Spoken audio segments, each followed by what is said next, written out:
My name is Corey Bishop, and this is Bones to Life. Some stories don't begin with tragedy. They begin with calling. And sometimes that calling is so woven into a person's life that even when everything changes, the calling remains. Today, we sit with a man who has lived his faith on the field, in the firehouse, in the hospital, and now in a wheelchair, yet never outside the hands of God. Derek Avilez's journey is not defined by what broke, but by who held him. It's a story of a husband, a father, a fireman, an athlete, and a believer who asked God for a platform and received one in a way he never expected. As we begin, I want to anchor us in 2 Corinthians chapter 4, verse 7. We have this treasure in jars of clay to show that the surpassing power belongs to God and not to us. Derek's life reflects that treasure. Fragile moments, yes, but overflowing with God's power, God's timing, and God's presence. So let's listen in with open minds and open hearts as Derek shares his story. Heavenly Father, thank you so much for bringing Derek to me tonight through a mutual friend. Lord, I ask that you bless this space and provide us with the right words to speak, to share Derek's story, to reach those that are in need the most. Lord, we want to do our best to glorify you in all ways. We want to let the world know how great you are through Derek and his story, why he's here, and why he still glorifies you no matter what. Lord, continue to bless Derek in his life, now and moving forward. And bless this space with us tonight. Keep out anything negative and keep us rolling so that we can do what we need to do to help grow your kingdom. Lord, I ask these things in your holy name. Amen. Amen. All right, Derek, again, thank you so much for joining me tonight. I really appreciate you getting back to me and being able to do this. I also appreciate you being able to reschedule. The other night was a little bit hectic when we were going to record, and you were very flexible about it. I really appreciate that, man. No, my pleasure. All right, so what I'm going to do now is I'm going to hand you the microphone, and I'm going to allow you to share your story with the world.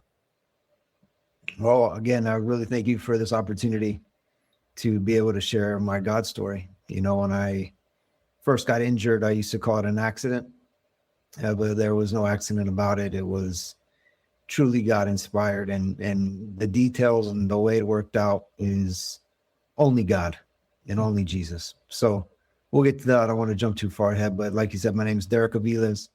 Born and raised here in South Florida. I'm a soccer player, love soccer, played my whole life. I have a wife of going to be 25 years now in October. And we have 3 amazing kids. We can't really call them kids, I guess, because they're 22 years old, and he is a fireman with me. And the 19-year-old currently lives in Charlotte. He owns his own business, doing window tinting and car wrapping. And then my daughter is 17 years old. She is a senior, and she's amazing. Whatever boy thinks of coming to my house to try to date her better bring his A game, because she is going to be an amazing catch. And she has my wife to look at who takes care of me. And she's just going to be an amazing young lady. And my boys are amazing young men. And I couldn't, almost getting choked up because I couldn't be more proud of them, because of, you know, this is my story, my God's story, but it's also theirs. You know, we were chosen as a family, and we're rocking with it as a family, you know, and I couldn't be more proud of them. But I did grow up in a Christian home. You know, my mom and my dad were both Bible believer, born again Christians. And, you know, I grew up in the church. I gave my life to Christ at a young age, you know, 7, 8 years old. And then, you know, around 13, 14 years old, got rededicated my life and got baptized, and, you know, and just lived the best I could, you know, as a Christian young kid can. But obviously I had my backsliding days, and, I went to Dade Christian High School here in Miami. And from there, I went to Liberty University. I was able to get a 4-year soccer scholarship, which was a God thing in itself. And you'll hear through my story that there's so many opportunities where God just showed up when it did not look like things were going to pan out the way I wanted them to. Here with Liberty, you have to get cleared by the NCAA. And I was not the model student, if we can call it that. So in order to be eligible, you have to have a certain GPA. Well, I submitted all my paperwork. It came back that my GPA was 0.7, too low, and I was ineligible to play college soccer. Hmm. Mind you, I've grown up my whole life playing soccer. My dad played soccer. He's from Peru. And, that was my dream to play college soccer. Well, it kind of ends up coming back that I was 0.7 eligible. So I was able to play college soccer. And I wrote a letter to Jerry Falwell back in the day. And I asked him that, I'd love to go to your school. I had a full ride offer scholarship here to FIU, but I was born and raised down here in Miami, like I said earlier. And this scene down here is very easy to fall into and hang with the wrong crowds. And God definitely had plans for me to get out of here, because Jerry Falwell gave my letter to the head coach of soccer and said, if you want this kid, let me know and he'll be here. And I sent them my highlight videos and all that. And long story short, I played 4 years at Liberty. And it was a very eye-opening experience for me, coming from Miami, getting dropped down into Lynchburg, Virginia, where there literally is a movie theater, a mall, and a Walmart at that time. So it was complete, just ingrained in the Bible everywhere, and it helped mold me. The coaches there, my other teammates, my best friend, who we ended up playing against each other before college, and we knew we were both going to the same college, and it was just a great experience. But he's still my best friend today. Best man at my wedding. When I got injured, he came down to the hospital, and right now he's the head coach at Charleston Southern University for the women's soccer team. Just a great godly man, and you'll see that in the story as well, as just how I feel that God was preparing me for what was coming, because at Liberty, we had chapel, we had the Bible classes, we had our coaches who would constantly share the gospel after every game. Coach Willie Bell, played professionally in England, Scotsman, awesome dude, awesome, amazing man of God, would bring both teams together after every game and share the plan of salvation, and look at the other team square in their face after we got done beating them, or they got done beating us, whatever it was, and would ask them, if your bus were to crash tonight, do you know where you're going? And he was unapologetic about what the gospel is.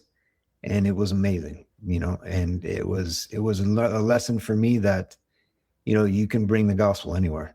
He had a prison ministry in, I think it was England or Scotland, one of those places. He had a really big prison ministry, but it was just a great example. And then from there, I had the privilege to play professional soccer for 2 years, which again was another God story, because the coach for the professional team did not recruit me. He came to one of our games to recruit my roommate, who was my best friend, and saw me play and offered me a contract. Now, that team is a Christian team. They were owned by Missionary Athletes International, and we were a Christian team playing in the professional league. So in America, you have the MLS, which is the highest you can get. And then I was on the A League, which is back then, which was the step right below that. So we traveled around the United States playing soccer and doing battle with a cross on our chest, on our jersey. We did praise and worship before every game. The coach, another amazing man of God. Try not to get choked up here, but when I got injured, flew from Charlotte to my hospital room when I was unconscious, wasn't even, had no idea what was going on, and came to be with me in my hospital room, reading the Bible to me, praying for my family and I. Just an amazing man of God and a mentor, and somebody who texts me still, every couple months, how's it going, D? But with that professional soccer we had soccer camps for kids, and we share our testimony to these kids and show them the plan of salvation, and a bunch of young souls being saved. It was a beautiful sight. It was an amazing opportunity for me to be around older men than myself that were walking their walk and talking their talk. And you're on a field and you're doing battle, and soccer is a physical sport, and your elbow and your sweat, and then afterwards you're playing with the other team. It was really cool. I one of those things, we had our own soccer cards, and it was a dream come true for me, man. It really was. It was a blessing, and through that whole time I was dating my wife. We did 3.5 years of a long distance relationship when I was at Liberty. We broke up for 3 months or so, but I don't like to talk about that too much, but we did get back together. And we did get married while I was in Charlotte. I ended my career with a broken leg in Pittsburgh. This guy came from behind me, slid, and broke my leg in half, fib. And, we had just bought a house in Charlotte. My wife was working at U.S. Airways Express at the time. And, it was just, everything was going great, man. I was actually starting in my second year, playing on the field a lot, and then that leg broke in Pittsburgh and had to get a rod and stuck down my tibia, and the doctor broke a drill bit off of my ankle. Oh, so yeah. I mean, oops, I guess. But yeah. So when I was trying to rehab after all that, I had a lot of discomfort in that leg. And, I did forget to mention that I did kick footballs in high school. So I did have a couple offers to go to college to kick footballs, but it was a military academy and some other little schools. And I went to a small 2A high school, so there wasn't people knocking on my door to kick. But when I started rehabbing and I knew I couldn't just continue playing soccer, I went to play arena football. I tried out for an arena football league in Fayetteville, North Carolina, and it ended up beating out the kicker that was there. So now I'm done with soccer, still miss soccer, married with my wife. We just had our first son, who's 22 now, but playing arena football, man. I'm all the guys are telling me, man, you're going to be kicking on Sundays. You got a great leg, and the whole time, a lot of these guys in the arena football, it was Arena Football League 2. So again, it wasn't the top, but you got to start somewhere. And these guys were a bunch of ex-NFL guys, that have already past their prime and just still want to get in, trying to get into Arena 1. So it was really cool, being around all those guys. But 8 games into it, I pulled my back out. And they put me on injury reserve, and because arena football's on a ice skating rink, in a hockey rink basically, and they just throw the turf on top of it. So I don't know if you're familiar with that, but it's really cold in there. And I guess my muscles, being a soccer player, always being warm and being put in a box until they tell you, all right, your turn to kick. You got to kick. If I remember correctly, hit the net. It's like 75 yards to hit the net in the air. So you got to really lay into it. And I guess my body just said, you know what, I'm done. So from there, I ended up not playing anymore. They put me on injury reserve, and that was it. That was all that happened there. But remember, after all these downfalls, playing professional soccer, best job I've ever had in my life. I loved it. It was a dream. From that, just God said, no, well, let's go this way, and arena football, again, thinking man, I'm going to be making millions in the NFL. It's going to be great. I can't wait. Another dream. No, not yet. Not yet, Derek. Let's look here. And my wife is, and again, is an amazing woman. And she has been supportive of me since day one. And she is everything to me. She is the reason I look so pretty right now. She takes care of me. She does everything for me, man. But she kept encouraging me, Derek, why don't you become a fireman like your brother, like your cousin Bo? And I said, man, I can't see blood every day. I can't see, like when I broke my leg, I mean, not to get too graphic here, but it didn't look pretty. And I'm like, I don't want to see that every day. So she's like, just talk to Bo, feel it out, see what he says. So I talked to my cousin and I said, what do you think about me getting into the fire service? He says, nah, I said, Bo, I can't see mangled stuff. I can't see all that. He's like, no, don't worry, Derek. You don't see that. You don't see that every day. You might see that every other day. Oh, okay. Perfect. So long story short, I ended up going to the fire academy and I got hired here in the city of Hollywood with Hollywood Fire Rescue in 2006. And best job I've ever had in my life. I mean, I think I've had some pretty cool jobs, but this job, it takes the cake. But it's not on the job, it's a mission field. And I didn't realize that at the time. And God knew exactly where he was putting me. And it is the most rewarding job I've ever had in my life. You jump off the truck and you are going into somebody's worst day. And obviously it's sad, but it's an amazing feeling to be able to help people, and I loved it because I was physical, I was athletic, you never know what you're going to get. Every day at work is a different thing, and it was a career that I miss. I still work. I'm still working there. I work at a desk now. I review all our rescue reports. So the chief at the time brought me back to work. And again, just another God thing. I mean, the thing about my story is there's nothing I can put my finger on that said Derek did that.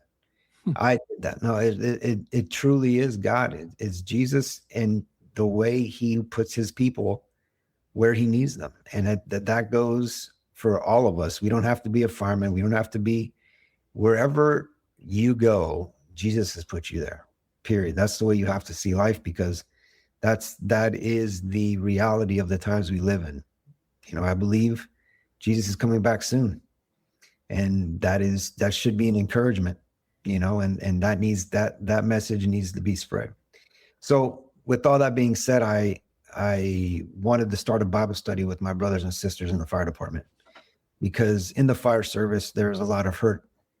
There's a lot of alcoholism. There's a lot of divorce. We see things that nobody should see. We have to deal with things nobody should have to deal with. And there's no hope like the hope of the gospel and the Bible. And I wanted to try to start some kind of Bible study. So the church I was going to at the time opened up the doors for prayer. So I would go, I think it was on a Monday, like every Monday or every Wednesday. I forget what day it was, but I would go there in the morning before shift. So they'd open up at 6. I'd get there at 6, pray, and then go on to shift on at the fire station. And one morning I prayed, God, well, not every morning I went, I would say, God, I want a platform. Give me a platform to share my faith with my brothers and sisters. Well, that's where I come to the part of me in the chair. To September 30th, 2010, I'm a beach guy. I'm born and raised here in South Florida. I love the beach. I don't know if you know what skimboarding is. Mm-hmm.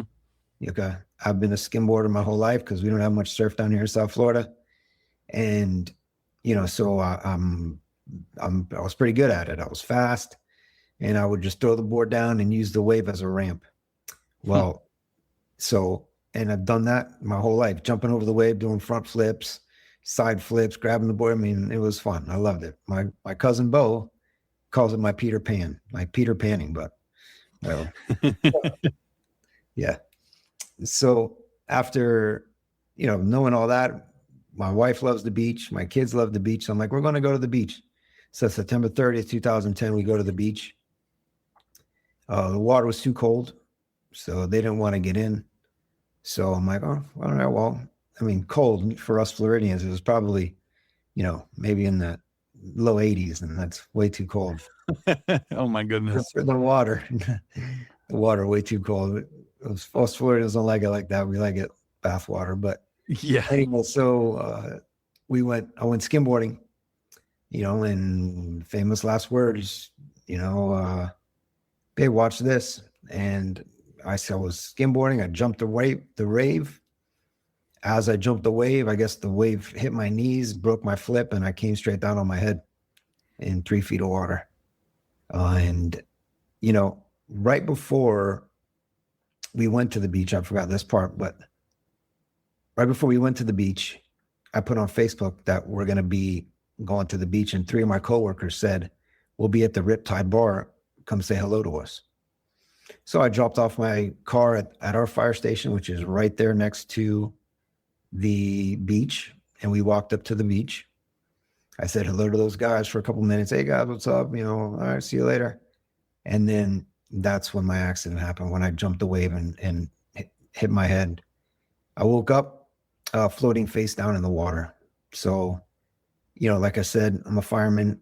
They taught us how to skip breathe if we're ever trapped, or we can't find our way out of a building, how to skip breathe to try to conserve air.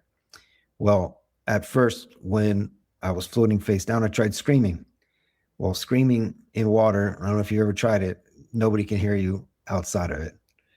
So I then realized, man, I'm running out of air.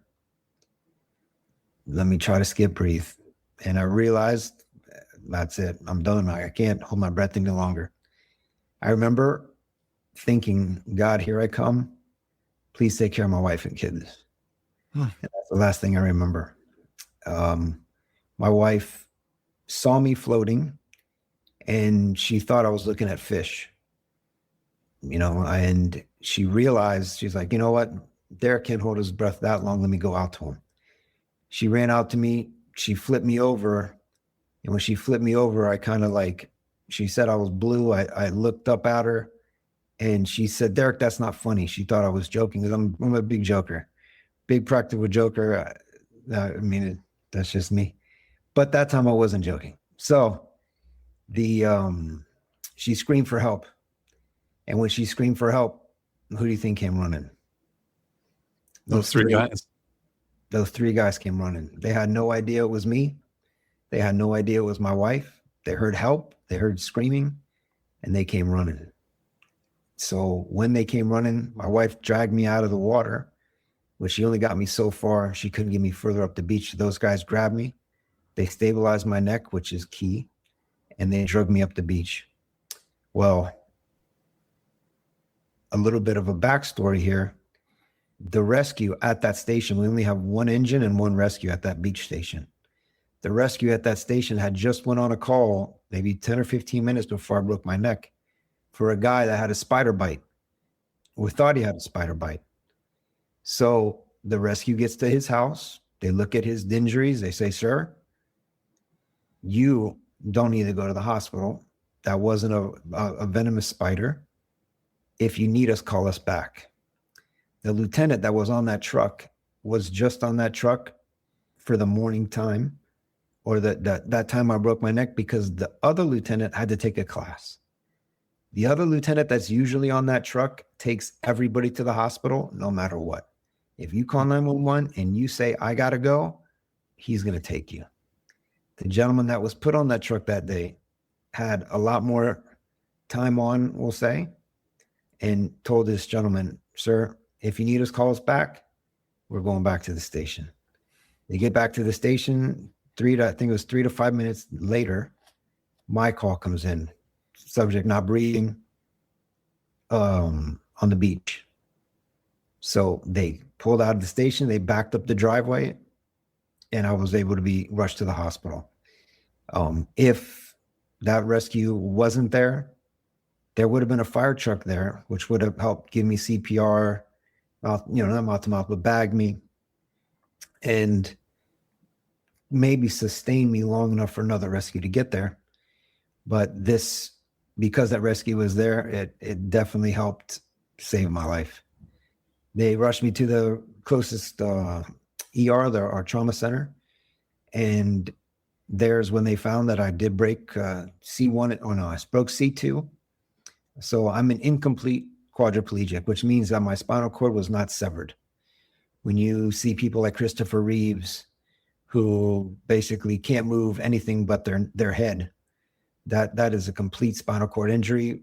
And also it depends on where your spinal cord is broken. The higher up you go, the more fatal it is. So I'm C2, you have C1 above me, and then your orbital spine. So you really can only go one more up than me.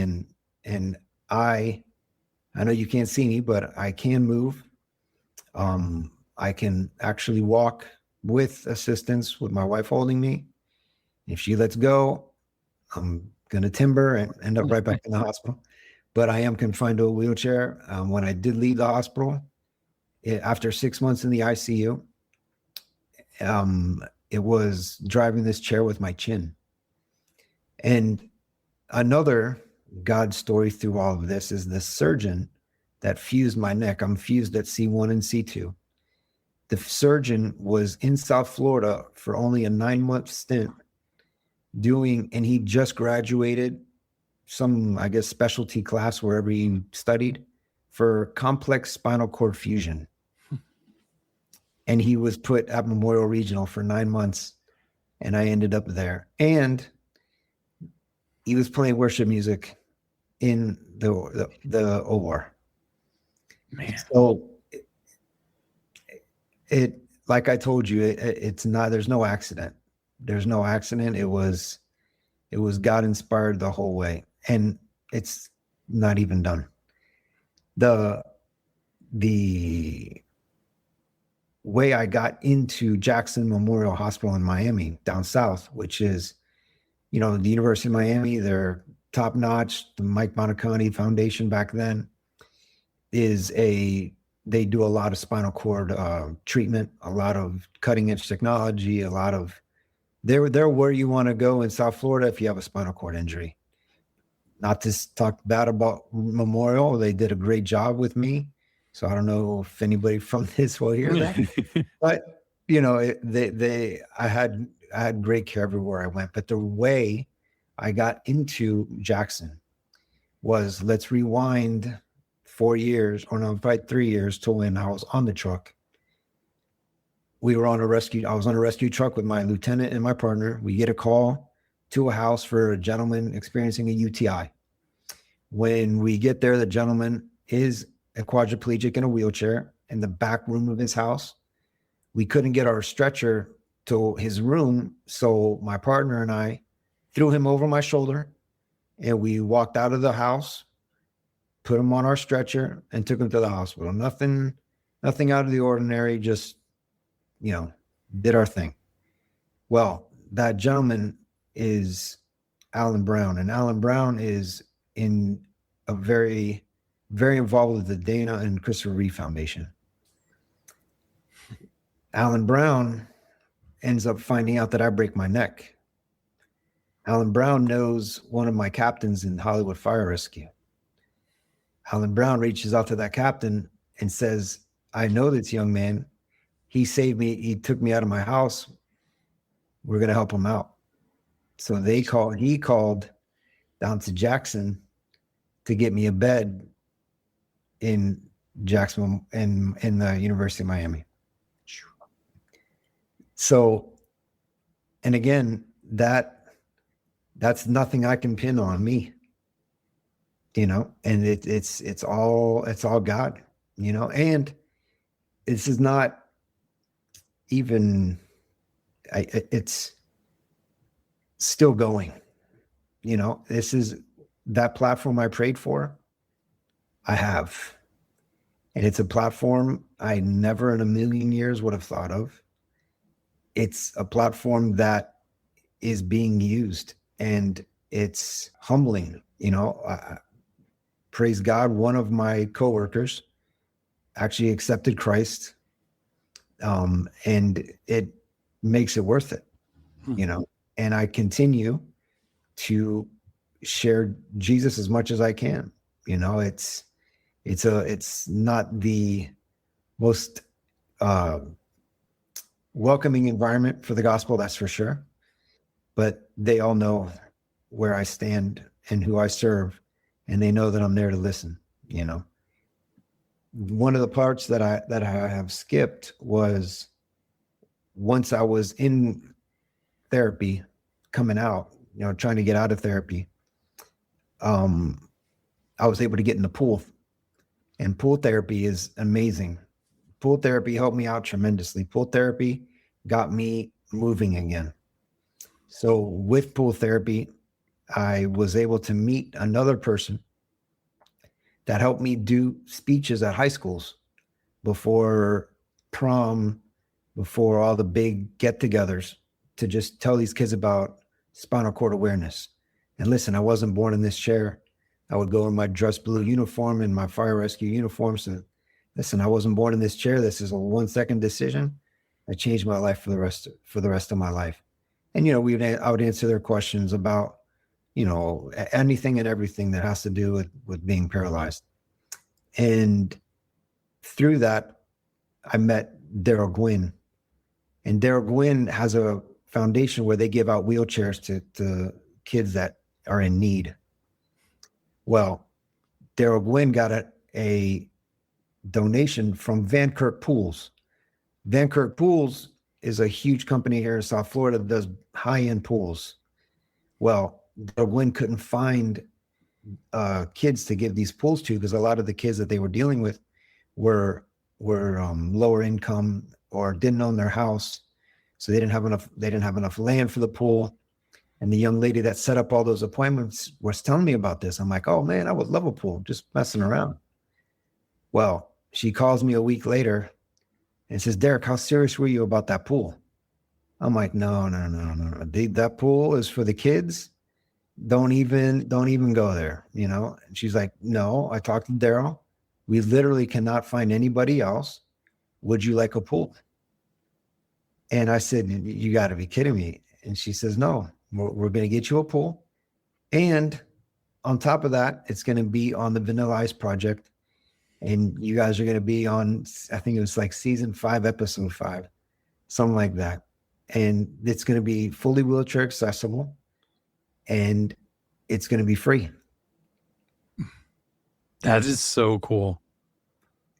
Lo and behold, now I have a pool in my backyard that is a godsend. I can get in the pool. When I'm in the pool, I can walk. I feel practically normal in a sense. When I'm up to like my nipple line in the water, I can move pretty freely. When I get up a little more into the shallow end, I feel a little bit more, you know, tipping over and not as steady. But I can get in the pool. My kids, eye level. My wife, eye level. Hug them standing up like with no problem. You know, it's an amazing gift for my mental health, for my physical health, because I can get in there and just walk around like normal, you know.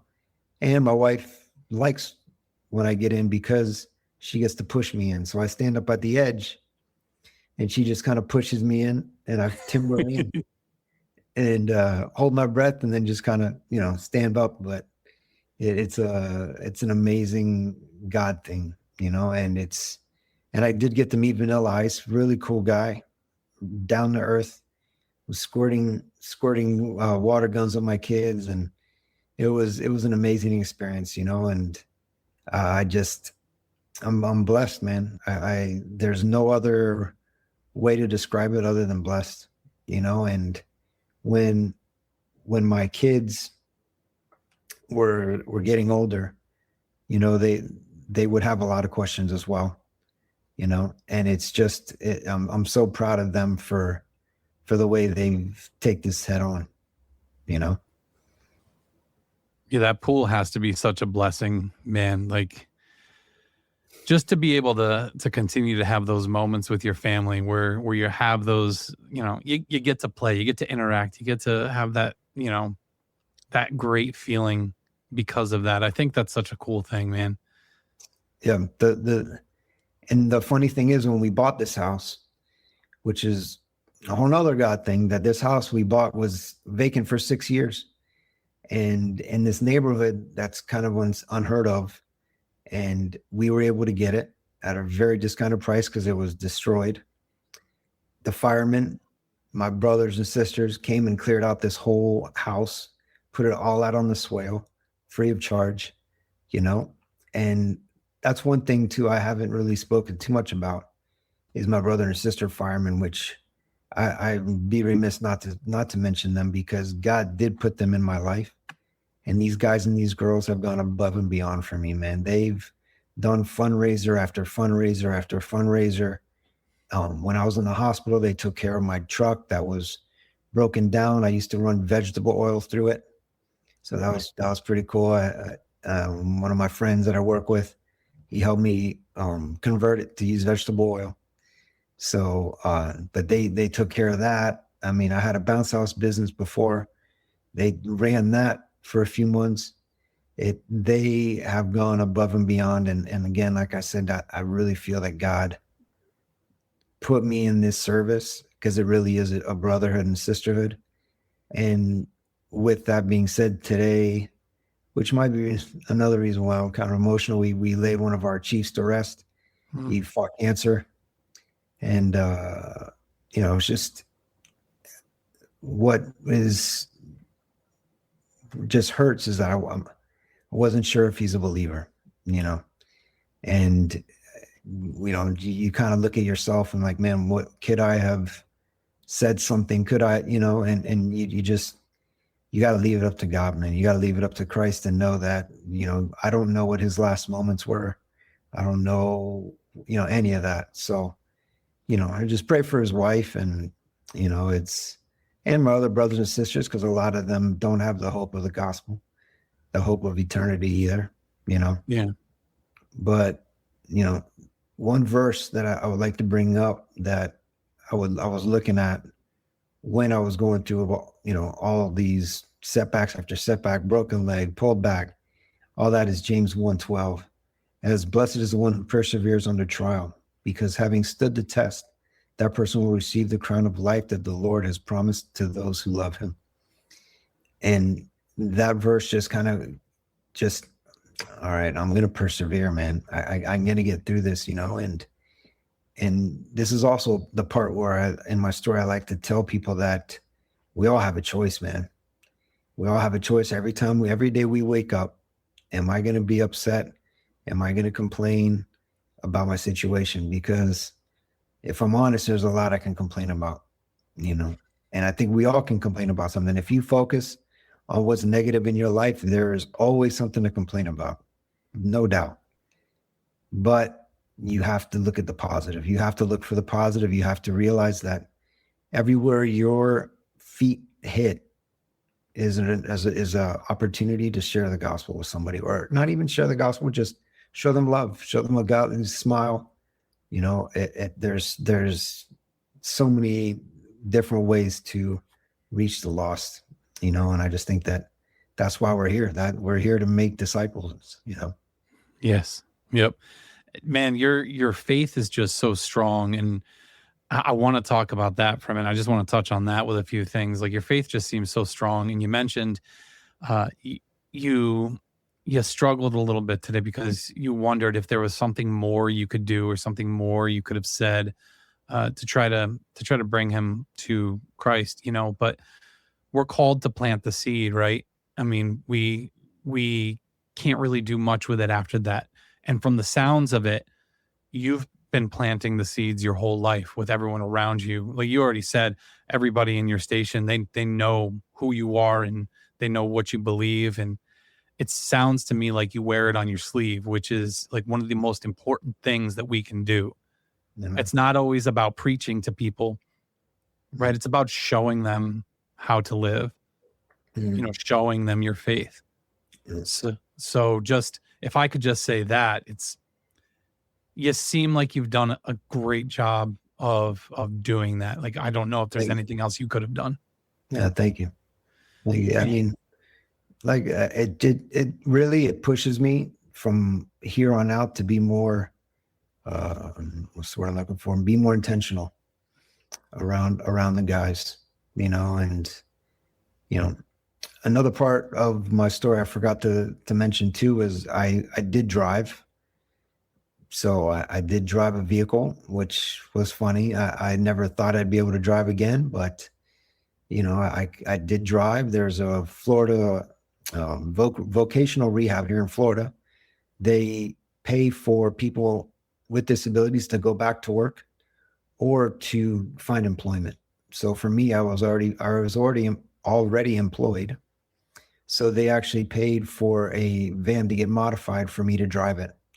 So if you were to go onto the lot right now and buy I had a Toyota Sienna at the time. So that van is $45,000. The ramp modification is about $35,000 to $45,000. And then the electronics for me to drive it was another $110,000. So again, I'm not sure if my math would add up, but the van is around $190,000 is what the invoice says. Boy. And all I had to come up with was the $45,000 for the chassis, which the fire department, my church, my friends, Facebook, it was amazing. Zero. I had to pay zero. So I was able to drive. I drove for, I think I had a good run, about like 8 years. And it was amazing. I was free, man. People gave me the craziest looks when I pull up to drive-throughs, because I'm there in my wheelchair with a steering wheel would be in my lap as a servo in my lap. And then my left foot, I can move pretty well. So it was on a slide pedal back and forth. So brake was to the inside, gas was to the outside, or maybe it was the other way. It doesn't matter. I can't help but think about it in like with all the technology we have today. I'm just waiting for them to come out with a way for people like you to drive using like a game controller or something, like you're playing a video game with a PS5 controller or something. I mean, it's this gentleman that helped me to teach me how to use this technology says he's had people that are legally blind driving. Legally blind, like the way they have that telescope or all kinds of, it was crazy when he was telling me that. But anyway, yes, I drove a vehicle. I had just got a new Traverse because we can get one new van that I think it was 6 years or 7 years. And the Sienna was on its way out anyway. So I had gotten a Traverse. No more minivan for Derek, right? I waited 2 years for this Traverse to be built. I was driving on I-95. My son was driving behind me in our excursion to go pick up some furniture. My wife paints furniture. So we were going to pick up some furniture for her. Somebody cut in front of me. I slammed on my brakes. He slammed on his brakes and my excursion died. Oh, so no. He rear-ended me. We totaled both cars that day. And totaled my Traverse that I waited so long for. So now I no longer drive. We bought just a regular van. Not a regular van, a wheelchair accessible van. So now my wife is my chauffeur, and my tongue hurts because I have to bite my tongue a lot while she's driving. So, but no, she does good. It's my daughter drops me off at work in the morning, so I work from 7 to 5, 4 days a week, and then my wife comes in the afternoon and picks me up. All my kids were homeschooled. So my wife was the original. She's the OG homeschooler. Her mom actually had the books and taught her out of books. That's how homeschooled she was. But now my daughter, my boys and my daughter, they do like online with other Christian kids. It's like they have a real teacher, and so it's been amazing, man. We were blessed to be able to keep my wife home when I first got hired, and we made some sacrifices for her to stay home, but it's the best decision we've ever made, and my kids are amazing kids, and it's a great decision if you can do it, and people always ask me about the socialization, and like, oh, how can your kids don't see anybody, and I always tell them, well, they do play soccer, they're on a soccer team, they do go to church, they go to their youth group, they do have friends outside of there. And if you do really pay attention to kids these days, there's no communication anywhere. They're all on their phone texting somebody from 2 feet away. So at the end of the day, if you can do it, it's an amazing experience for the kids in the long run, we believe. So. Yeah, my kids do something similar with the online charter school, and we've had the same questions before too. And it's like my kids socialize just fine, and they socialize with people of all ages. Like that is the coolest thing between church and just going out with my wife and everything, So yeah, great decision. You are 100% right on that. Yeah. All right, so I want to touch on your faith again a little bit here. So what I want to ask you is, you seem like you've got such strong faith through this entire thing, through this entire story. Has it always been that way? Have you always thought about it this way? Were there ever any moments where your faith kind of struggled a bit? Have you had any low moments? You know what I mean? Or have you always just been so strong in your faith that you could not hate God no matter what? Yeah, that's a great question. I get that question a lot. How can you be joyful? How can you, are you ever mad at God? Were you ever mad at God? And I would be lying if I said I was never mad at God, but not like, oh God, why did you do this? But just kind of, well, why this and what now kind of deal, And I had a lot of soul searching in the hospital, man. I was in the ICU for 6 months. I literally saw the same walls, heard the same beeps. I knew if something was leaking because of the sound of it, and then the nurses would think I was crazy, but I'm like, no, there's something leaking. There's a sound I don't recognize. So my saying all that to say that I had a lot of time to soul search, and my wife is a very strong Christian, an amazing, like I said before, supportive wife. And my dad would come to the hospital with me. So he would, reaffirm and help me. And, so I'm not going to say that I was ever not depressed, but I just held true to, there has to be a reason for this, and it's almost to the point where I kind of look at myself like the old me has died in a sense, and that the new me is here and better in a sense that I'm more focused on the people around me as lost, and I don't always, praise Jesus, and I'm not like that. Not that there's anything wrong with that, but that's not the way. I don't make it sound like that's me, looking at everybody like, oh, they need Jesus. But at the same time, I want to give a smile. I want somebody to ask me, hey man, why are you so joyful? Or, why are you so happy? Why do you talk to, it's Jesus. It's Jesus, and your question about has my faith always been like this? I can say yes, because of everything I've been through beforehand. I've had a lot of ups and downs, and as most of us have, and he always comes through. And here, what does come through look like? Does that mean if I'm not out of this chair, kicking a soccer ball in a week or 2 weeks or a month or 2 years, did he come through? And I'd have to say yes, because yes, I would love to get out of this chair. I know that he could heal me overnight. I mean, he can do anything. He's God. He did it. He created us, the world. He can do whatever he wants, but I'm not focused on that aspect of it.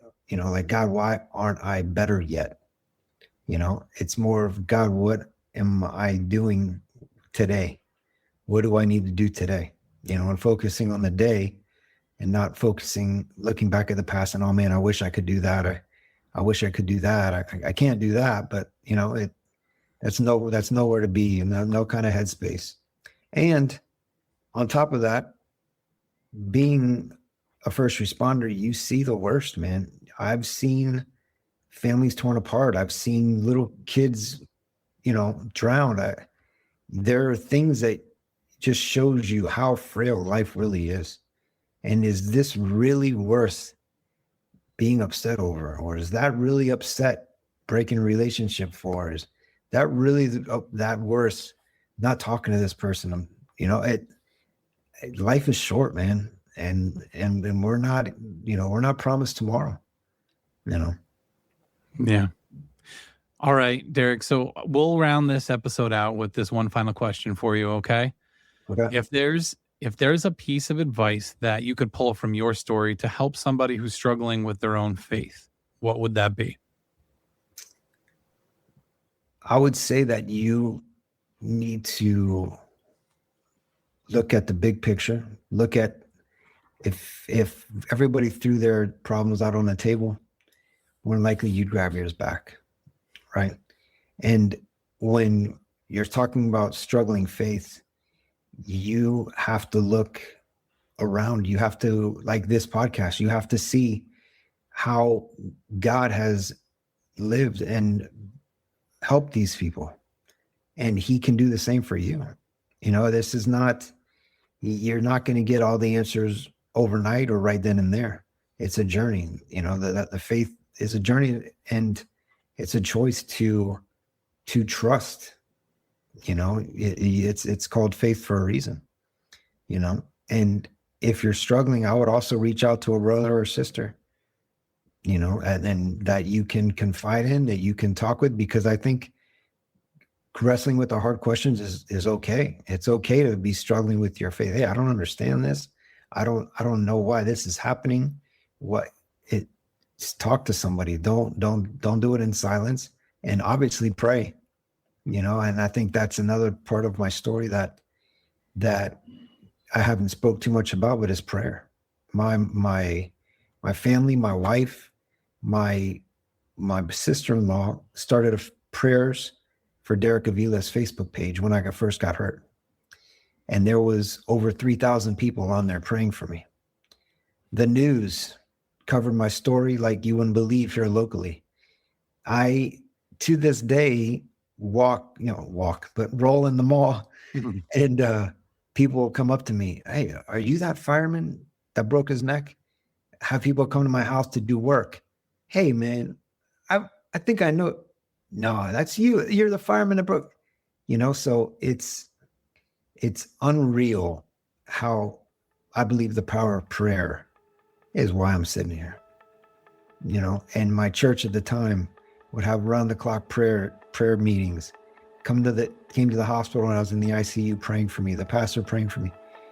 That we cannot underestimate the power of prayer. So if you're struggling in your faith, pray. What strikes me most about Derek's story isn't just the miracle moments, but the way God wove his presence through every detail.